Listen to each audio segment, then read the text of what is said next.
आगे देखना 27 में क्या कहा है।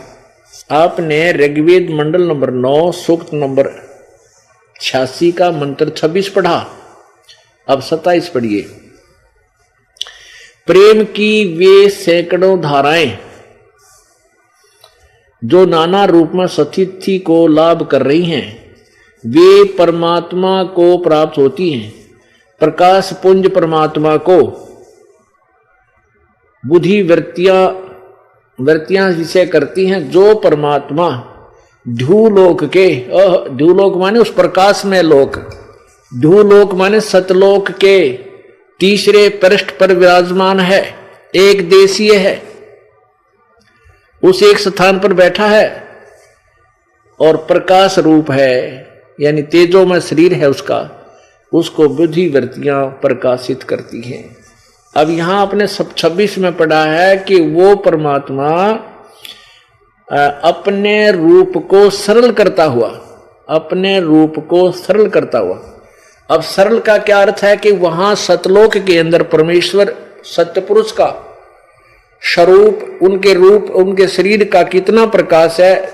एक रोमकूप में इतनी रोशनी है कि करोड़ सूर्य और करोड़ चंद्रमा दोनों की मिली जुली रोशनी भी एक रोमकूप के प्रकाश के सामने फीकी है।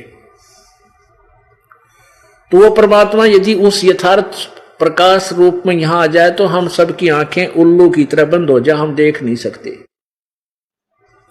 इसलिए वो परमात्मा अपने शरीर के ऊपर एक हल्का तेज पुंज का रूप धारण कर लेता है, हल्के तेज पुंज का अन्य रूप धारण कर लेता है और फिर आकर के यहां पुण्यात्माओं को प्राप्त होता है। और वो परमात्मा वहां ऊपर तीसरे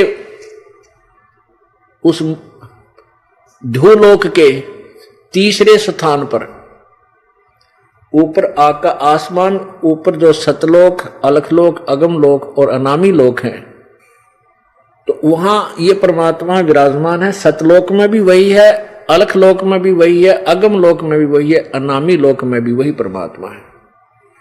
अब यहां तीसरे स्थान पर किस लिए कहा कि जैसे एक तो इस ब्रह्म का लोक 21 ब्रह्मांड, एक परब्रह्म का लोक 7 संग ब्रह्मांड दूसरा, और तीसरा वो सतलोक है, वहां परमात्मा रहता है।